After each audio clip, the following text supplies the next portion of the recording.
look what we're doing with it. And yet somewhere in the seed of this frightful destruction, it's a sin past any description, is also the seed of a greater abundance and freedom and love than ever before in mankind's history. If we get back on the way he's given us, life more abundant. And if we can discover the way to utilize this so that it returns to the individual freedom, what a world it could be. But we're not going to discover it through economic systems pouring out of Flinders University. It's got to come through individuals rediscovering the way that God wants us to live. God has economic answers. He's got answers for our economic system, our money system, our political system, our tax system, the way we use the environment, and we dare not turn away and shut our eyes and say this has nothing to do with us. Surely. And thank God the church is beginning to wake up and is beginning to see that. We are responsible. We do have to have an answer. What is the answer? There's a key in this, you know. And the key is this.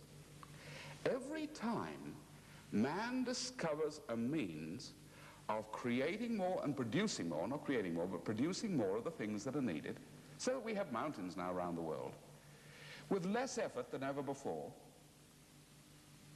are the costs of production going up or are they going down? And surely you'd have to argue they're going down. The costs of the man who spent a whole day walking around a paddock to get 1 acre of wheat in are 10 times as great as the 10 minutes we take to do that acre a day. What we should be getting as a result of all this, right through the progress of human history, as we've discovered the right sequence of laws, is a cost structure that is gradually coming down the whole time. Our goods should be getting cheaper. Let me give you one example. At the end of the war, to get a motor car off an endless belt took 1,100 man-hours. That's 1,100 men working for an hour. The Holden, the Commodore, now comes off in a fraction under 20 man-hours. It's the same material, but it's a fraction of the human effort. Should that Holden be more expensive or cheaper? Cheaper. There's a little story that illustrates it. Now, I just ask you to consider what sort of environment would Australia be if we just got one thing through, without any new laws, new governments, new anything else. All of a sudden, the Australia that we're living in, you began to find prices dropping. Not our returns and our incomes, but costs coming down. Our taxes, our electricity, the food that we buy, the essentials that we need, gradually coming down. For a very short while, I think we'd glut ourselves. This happened when they took sweet rationing off in Britain at the end of the war. They took it off, and everybody bought Mars bars until they were sick of them. I think it took about a month. And then they discovered in the second month they were eating less Mars bars than they were even when rationing was on. It was a funny thing. People got straight again. So there's going to be that for a while. But then, what would happen to people? And I'd put it to you that a number of things would happen. That little farm would be able to stay there. Instead of a new phrase ringing through the country, get big or get out, which every farmer dreads and fears, there might even be a new slogan, why not get a little bit smaller? The corner store would come back. Wives who genuinely wanted to, there'd be no force, could drop out of the workforce. Many daren't do it today and be with their kids. Husbands might genuinely take 2 or 3 months holiday each year. You could afford to do it. There was a time we used to do this in Australia. I bet a community up in Queensland not long ago, the whole district took 3 months off to build a hall. Wouldn't dare be able to afford to do that today. Parents could communicate with kids.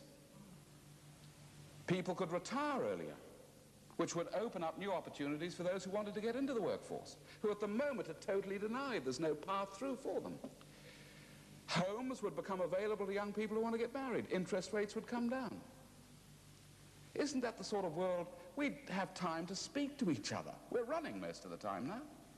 And sit down and have those community things we used to do, not just in the church, but the 101 other ways we used to live. Go round and look at the Australia of the 1920s and look how many things were done simply, not by government handouts, but people getting together and building the local hall or making a tennis court or doing those sort of things. That's what ought to be happening. Why then is it not being done? There's a little story illustrates this. It's the story of a man who was washed up on a desert island. I do apologize for island stories, but they're often the best way of getting it through. And he was the only survivor. The ship had gone down, and in the middle of this island, there were some coconut trees, and his one chance of life was to get some coconuts down. So in the morning, he was pretty unfit, tried to climb up a coconut tree, took half the skin off his knees, got up to the top eventually, hooked an arm round, and knocked down a coconut. Plop. Slid down the tree, took all the skin off the other knee, got down to the bottom, ate that coconut. And that gave him the strength the next day to repeat the process. And so he had a little cycle going on the island. Every day his production was a coconut. Every day his consumption was a coconut. If you wanted to work out cost of production, you would have to say it was one coconut over one coconut, wasn't it? Say if this is a bit too complicated. Then one day he learnt the knack. He was getting fitter. He'd learned how to climb, climbed up that tree, hooked his arm round, and down came 4 coconuts. Slid down the tree, and now he was faced with a bewildering array of choices. Either he could be an absolute pig and eat 4, or else he could have 3 days off. But what was cost of production now? Surely it was 1 coconut over 4. It's a quarter of what it had been before. Every time we discover a new way of using God's creation beneficially, things should be getting easier and not more difficult. I tell you that story because I saw this school run by Eric up in Toowoomba a few years ago, and we had 3 economists from the Darling Downs Institute of Advanced Education in the audience. And that they finished when they got to that story. They went right down the back of the hall and they sat round a little table with a pencil and paper. 1 coconut over 4. And when the school had finished, one came up and said to Eric, I'll never forget it. He said, where's the trick? He said, there must be a catch. It's one of these trick questions. But he said, honestly, if that's right, he said, if we can't work it out, he said, that blows every economic theory we've got sky high. Well, I'll tell you, God's creation does blow every man-made economic theory sky high. So we've got to discover this, because locked into this destruction is the very small seed of a breakthrough into a society that you can hardly imagine.